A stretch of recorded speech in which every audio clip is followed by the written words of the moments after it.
Magandang araw po sa inyong lahat, lalo na sa ating mga magigiting na pinuno, kawal at kawani ng Hukbong Katihan ng Pilipinas. Ako po si Father Dion ng Post-Catholic Chaplain ng Headquarters and Headquarters Support Group, Philippine Army. Ngayon po ay Monday, March 24, 2025, sa ikatlong linggo ng Kwarisma. At ayon sa mabuting balita hango sa Ebanghelyo ni San Lucas, si Jesus ay umuwi sa kanyang sariling bayan sa Nazaret. At pagkatapos niyang mangaral sa kanyang mga kababayan, imbis na tanggapin siya ng may galak, siya ay tinanggihan. Ang mga kababayan niya mismo na nakakakilala sa kanya mula sa kanyang pagkabata ay nagtanong, sino ba yan? Hindi ba't anak lang yan ng karpenterong si Jose?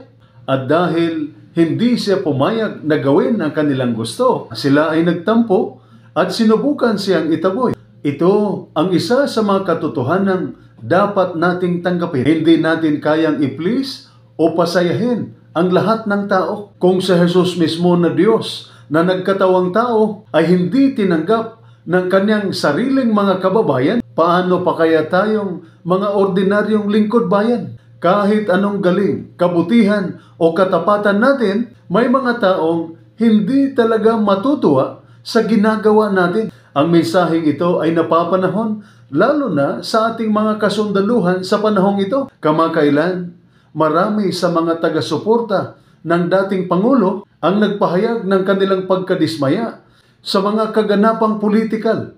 May mga panawagan pa nga na dapat daw ay manghimasok ang militar. Ngunit tulad ng sinabi ng ating Chief of Staff ng Armed Forces of the Philippines na si General Romeo Saturnino Browner Jr., noong aming pagtatapos sa Command and General Staff Course Class 75, we must focus on doing our job. Hayaan nating gumana ang demokratikong proseso. And we must urge our people to use this midterm election upang ipahayag ang kanilang mga damdamin at ang kanilang gusto para sa ating bansa sa pamamagitan ng pagpili ng mga karapat-dapat na mga leaders. Let us leave it to the politicians to solve the political problems. Ito ang boses ng profesionalismo. Ito ang boses ng katapatan sa serbisyo. Ito ang paalala na hindi trabaho ng sundalo ang makialam sa politika. Ang ating misyon ay protektahan ang saligang batas, panatilihin ang kapayapaan, at ipagtanggol ang bayan. Hindi upang pumili kung sino ang tama o mali sa politika. Katulad ni Jesus, kahit hindi siya tinanggap, hindi siya tumigil, hindi siya nagbago ng mensahe para lang mapasaya ang mga tao. Hindi niya ipinilit ang sarili, kundi ipinagpatuloy niya ang kanyang misyon. Ganoon din tayo. Kahit maraming puna, kahit maraming nagsasabing kulang, dapat ganito, dapat ganyan. Ang mahalaga, alam natin na tama ang ating ginagawa. Sa dulo, ang Diyos ang ating paningin, hindi ang papuri o puna ng mga tao. Kaya't kung sakaling makaramdam tayo ng panghihina, pagdududa o pagkadismaya, alalahanin natin si Jesus na siyang unang nakaranas ng pagtanggi, ngunit hindi kailanman tinalikuran ang kanyang misyon. Kaya muli, hindi natin kayang i-please o pasayahin ang lahat, ngunit kaya nating maging tapat sa ating tungkulin. Hayaan natin ang mga politiko ang magsolusyon sa gulo ng politika. Tayo manatili sa tamang landas ng serbisyo, dangal at pananampalataya. At ito po ang salita ng Diyos, ang ating gabay.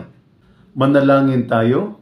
Mapagmahal at makapangyarihang Diyos, kami po ay nagpapakumbaba sa iyong harapan upang humiling ng iyong patuloy na pagpapala sa lahat ng sundalo na tapat na naglilingkod sa bayan. Tulad ni Jesus na tinanggihan ng kanyang sariling bayan, turuan mo kaming tanggapin na hindi namin kayang mapasaya ang lahat. Ngunit kaya naming manatiling tapat sa aming panata. Sa gitna ng pagod, puna at tukso ng politika, ituro mo sa amin ang tamang landas. Ang landas ng dangal, katapatan at pananampalataya. Gabayan mo ang aming mga hakbang.